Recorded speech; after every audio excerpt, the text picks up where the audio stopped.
ये stock market इतना नीचे क्यों आ रहा है, हम एज ए इन्वेस्टर गिरते हुए स्टॉक्स का फायदा कैसे उठा सकते हैं, और ये listed businesses and even non listed businesses ये स्टॉक फॉल से खुद को बचा या फिर इवन ग्रो कैसे कर सकते हैं। Hello, my name is Akshay and I welcome you all to technically practical. यहाँ हम technology, geopolitical issues and financial situations को सिंप्लीफाई करेंगे to protect and grow our businesses.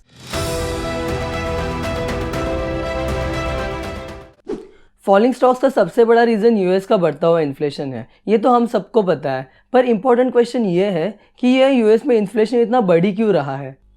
तो चलिए शुरू से शुरू करते हैं। कोविड पैंडेमिक में आए हुए स्लोडाउन को कंट्रोल करने के लिए यूएस गवर्नमेंट ने ट्रिलियंस ऑफ डॉलर्स के डायरेक्ट रिलीफ पैकेजेस इशू कर दिए, ये सोचते हुए कि लोगों के हाथों में ज़्यादा पैसे देने से वो ज़्यादा खर्चा करेंगे तो इवेंचुअली डिमांड बढ़ने की वजह से इकोनॉमी को बूस्ट मिलेगा। पर रियलिटी में हुआ इसके एग्जैक्ट अपोजिट। लोगों ने पैंडेमिक की अनसर्टेनिटी की वजह से ज़्यादा खर्चा करने की जगह ज़्यादा सेविंग्स करना चालू कर दिए। पर जैसे ही लॉकडाउन के रेस्ट्रिक्शंस थोड़े कम हुए तो लोगों ने वापस से खर्चे करना शुरू कर दिए, और तो और इस बार गवर्नमेंट के दिए हुए रिलीफ पैकेज की वजह से लोगों के पास एक्सेस कैश आ गई थी तो लोगों ने पहले से भी ज़्यादा खर्चा करना शुरू कर दिया। पर लॉकडाउन की वजह से बंद ये ऑलरेडी कम कैपेसिटी पे चल रहे बिजनेसेस ये सडन स्ट्राइक हुई डिमांड को मीट नहीं कर पा रहे थे, जिसकी वजह से सभी गुड्स एंड सर्विसेज की प्राइस बढ़ गई और इवेंचुअली इन्फ्लेशन भी बढ़ता गया। इस ऑलरेडी बढ़ते हुए इन्फ्लेशन को रशिया यूक्रेन वॉर की वजह से ज़्यादा पुश मिला, क्योंकि रशिया ग्लोबल मार्केट में मेजर ऑयल एक्सपोर्टर है और यूक्रेन रशिया साथ में मिलकर वर्ल्ड का 30% ऑफ व्हीट एक्सपोर्ट कर रहे थे। इसलिए इस वॉर की वजह से global energy and food shortage हो गया। ये इन्फ्लेशन यूएस में ऑलमोस्ट सभी कैटेगरीज में देखा गया, but majorly food which is increase by 10.4%, shelter 5.6% और सबसे ज़्यादा ऑयल एंड नेचुरल गैस 41.6% से इंक्रीज हुआ है। ये तीनों categories CPI, consumer price index, जिसे इन्फ्लेशन मेजर किया जाता है, उसकी मेजर कैटेगरीज है, accounting nearly 54% of the index. तो इसी की वजह से यूएस में अभी इन्फ्लेशन हाई लेवल पे है। ओके, पर ये यूएस का इन्फ्लेशन इंडियन स्टॉक मार्केट को इतना मेजरली अफेक्ट कैसे कर रहा है? तो इसका शॉर्ट आंसर है FPI, foreign portfolio investment. India का टॉप एफपीआई इन्वेस्टमेंट यूएस से ही आता है, इसलिए यूएस की रिसेशन का इंडिया पे मेजर और डायरेक्ट इम्पैक्ट हो रहा है। ऑनगोइंग इन्फ्लेशन को कंट्रोल करने के लिए federal reserve system which is central bank of USA ने इंटरेस्ट रेट इंक्रीज करना चालू कर दिया, जो 2008 के ग्रेट रिसेशन के बाद 0% पे मेंटेन थे। इसीलिए यूएस के इन्वेस्टर्स ने इंडियन स्टॉक मार्केट से मनी पुल आउट करना चालू कर दिया, बिकॉज उन्हें यूएस में ही better and safe investment returns मिलने लगे। तो अभी ये तो पता चला कि ये फॉलिंग स्टॉक्स का मेजर रीजन यूएस के इन्वेस्टर्स का इंडियन स्टॉक मार्केट से मनी पुल आउट करना है। पर इस करंट मार्केट फॉल में ये आईटी स्टॉक्स इतने नीचे क्यों गिर रहे हैं, और क्या ये सिचुएशन 2000 के .com बबल जैसे सिमिलर है? 1995 और 1996 में इंटरनेट बिजनेस ग्रोथ के लिए पॉपुलर हो रहा था, तो इन्वेस्टर्स ने बिना कुछ सोचे समझे, बिना बेसिक बिजनेस प्लान जाने ऑनगोइंग ट्रेंड के फ्लो में ऑनलाइन बिजनेसेस में इन्वेस्ट करना चालू कर दिया, इन द होप कि वो फ्यूचर में मल्टीपल रिटर्न्स देंगे। इसी हेवी इन्वेस्टमेंट की वजह से .com बबल क्रिएट हुआ था। पर फिर 2000 आते आते मेजर बिजनेसेस जिनके पास प्रॉपर बिजनेस प्लान नहीं था वो फेल होते गए और इवेंचुअली .com बबल बस्ट हुआ। हाँ, अभी रिसेंटली कुछ स्टार्टअप्स ने अपने IPO लाए थे इंडियन स्टॉक मार्केट में और हेविली फेल हो गए थे। पर फिर भी इस बार की सिचुएशन कम्प्लीटली डिफरेंट है, क्योंकि अभी investors are more mature to understand internet based businesses for investment.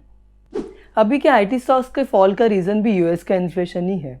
अगर हम इंडियन स्टॉक मार्केट में लिस्टेड आईटी कंपनीज को ध्यान से देखेंगे तो हमें एक मेजर फ्लॉ नजर आएगा कि most of the listed IT companies are heavily depend on outsourcing income.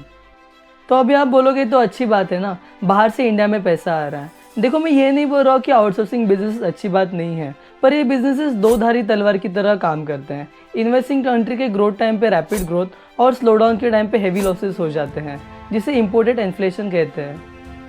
और जैसे हम सबको पता है कि इंडिया के लिस्टेड आईटी कंपनीज में मेजर आउटसोर्सिंग इन्वेस्टमेंट यूएस से ही आ रहा है, तो इसीलिए अभी स्टॉक मार्केट में ये फियर की वजह से आईटी स्टॉक्स में मेजर फॉल दिखाई दे रहा है।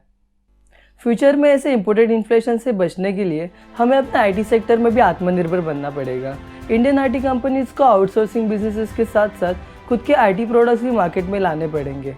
ज़्यादा से ज़्यादा अच्छे प्रोडक्ट फोकस कंपनीज को स्टॉक मार्केट में लिस्टेड होना पड़ेगा to maintain the balance between outsourcing and product based companies in stock market. तभी हम कंप्लीटली अपने आईटी सेक्टर में आत्मनिर्भर बन पाएंगे। तो अभी हमें ये तो पता चला कि ये गिरते हुए स्टॉक मार्केट के रूट कॉजेज क्या है, पर अभी हम ये फॉलिंग स्टॉक से फ़ायदा कैसे लें? और मार्केट इतना वोलेटाइल है कि हम अभी इन्वेस्ट करें या वेट करें, और इन्वेस्टमेंट करते समय क्या क्या प्रिकॉशंस लें। जैसे कि हमने देखा, करंट सिचुएशन में मार्केट की वोलेटिलिटी कम्प्लीटली यूएस के इन्फ्लेशन से कनेक्टेड है। अभी लास्ट क्वार्टर में यूएसए ने 8.2% इन्फ्लेशन रेट रिपोर्ट किया था, which is 0.1% less than previous quarter. तो ऊपर से देखने में पता चलता है कि 0.1 से क्यों ना हो, एटलीस्ट कम तो हो रहा है, तो शायद अभी मार्केट थोड़ा स्टेबल हो जाएगा। पर नहीं, इस बार की सिचुएशन कम्प्लीटली डिफरेंट है, क्योंकि ये 0.1% का फॉल यूएस प्रेडिक्टेड फॉल से काफ़ी कम है। तो इट शोज़ कि यूएस अभी तक इन्फ्लेशन कंट्रोल नहीं कर पा रहा है। तो ये अज्यूम करना सेफ होगा कि नेक्स्ट 6 मंथ तक मार्केट में high volatility and unpredictability continue रहेगी। तो ऐसी सिचुएशन में लमसम अमाउंट इन्वेस्ट करने के लिए मार्केट ऑल टाइम लो होने का वेट करना, जो काफ़ी डिफिकल्ट होता है टू प्रेडिक्ट ऐसे हाई वोलेटाइल कंडीशंस में। तो इसीलिए इन्वेस्टमेंट एसआईपी की तरह कीजिए इंस्टेड ऑफ गोइंग लमसम, जिससे हम मार्केट के हाइज एंड लोज को एवरेज करके safe and study investment maintain करके फॉलिंग स्टॉक्स का फायदा उठा सकते हैं। तो नेक्स्ट क्वेश्चन ये आता है कि ऐसे फियरफुल और वोलेटाइल मार्केट में हम अच्छे स्टॉक्स कैसे ढूंढें जिसमें हम भरोसा करके एसआईपी इन्वेस्टमेंट कर सकें। देखो, मार्केट शॉर्ट टर्म में इन्वेस्टर साइकोलॉजी और ऑनगोइंग सिचुएशन को फॉलो करते हैं, पर लॉन्ग टर्म में सिर्फ और सिर्फ कंपनी की ग्रोथ को। तो कभी भी स्टॉक्स ढूंढते समय सिर्फ और सिर्फ कंपनी की ग्रोथ कैपेसिटी और फंडामेंटल देखिए। अभी हम आईटी सेक्टर की बात करें तो आईटी इंडस्ट्री पैंडेमिक के बाद काफ़ी अच्छे से ग्रो हो रही है with strong fundamentals and good increase revenue.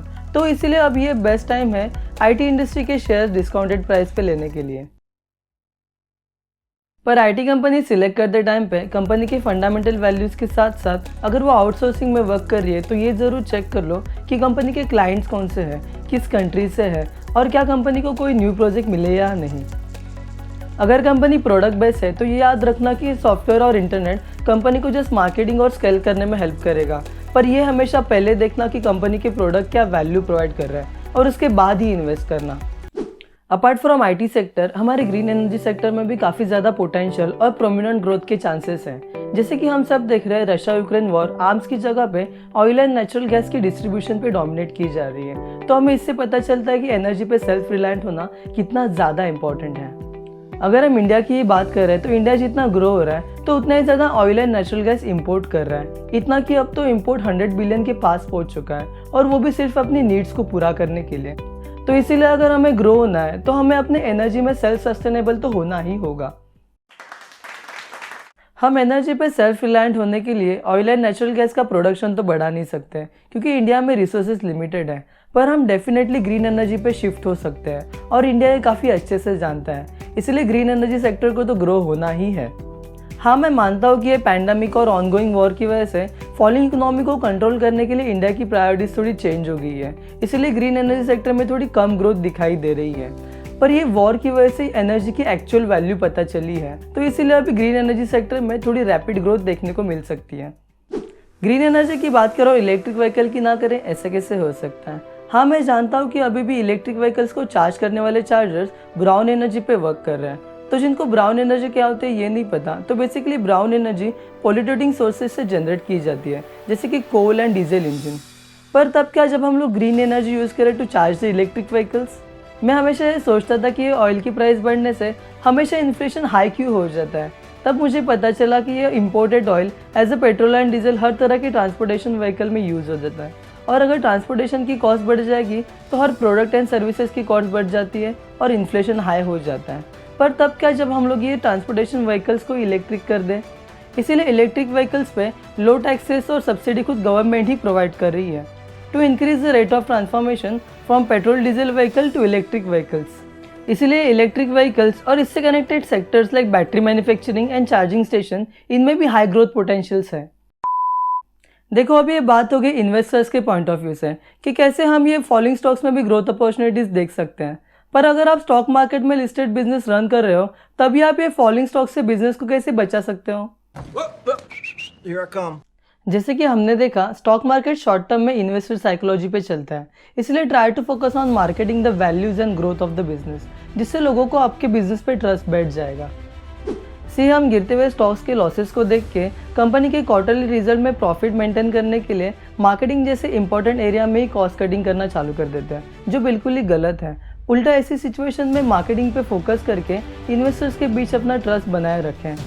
और जितना हो सके उतना ट्रांसपेरेंट रह के सिर्फ और सिर्फ बिजनेस की ग्रोथ के ऊपर फोकस कीजिए। जैसे भी आईटी सेक्टर का फॉल मार्केट के एक फेयरफुल साइकोलॉजी पे है कि यूएस का इन्फ्लेशन इंडियन आईटी सेक्टर को बैडली इम्पैक्ट कर सकता है, तो ऐसे टाइम पे इन्वेस्टर्स को ये कन्वे कीजिए कि अपार्ट फ्रॉम यूएस आपके कौन से कंट्रीज से क्लाइंट हैं, और अगर आप प्रोडक्ट पे फोकस कर रहे हो तो वो प्रोडक्ट क्या इम्पैक्ट ला सकता है। इससे आप इन्वेस्टर्स के बीच में ट्रांसपेरेंट कम्युनिकेशन रख के ये फॉलिंग स्टॉक्स से खुद को बचा सकते हो।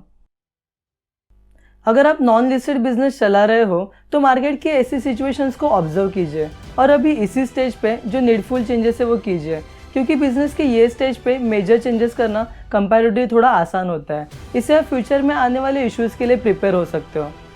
अगर आप बिजनेस को स्टॉक मार्केट में लिस्ट करना चाहते हो तो ये Fairlie rate falling stock market situation is not good time, पर इस टाइम पे आप बिजनेस ग्रोथ और वैल्यूज़ के मार्केटिंग के ऊपर फोकस करके लोगों के बीच में आपके बिजनेस के लिए ट्रस्ट बिठा सकते हैं, जो एक्चुअल लिस्टिंग के टाइम पे काम आएगा। देखो, मार्केट का फॉल या मार्केट कब तक फॉलिंग सिचुएशन में रहेगा ये प्रेडिक्ट करना नेक्स्ट टू इम्पॉसिबल है, पर हम किसी भी सिचुएशन में प्रैक्टिकली सोच के और टेक्निकली राइट वे में इन्वेस्ट या बिजनेस ग्रोथ पे फोकस करके किसी भी आने वाले मार्केट सिचुएशन को कॉन्फिडेंटली फेस कर सकते हैं। On this note, I am Akshay signing off. Be curious, be creative and think technically to solve your problems practically.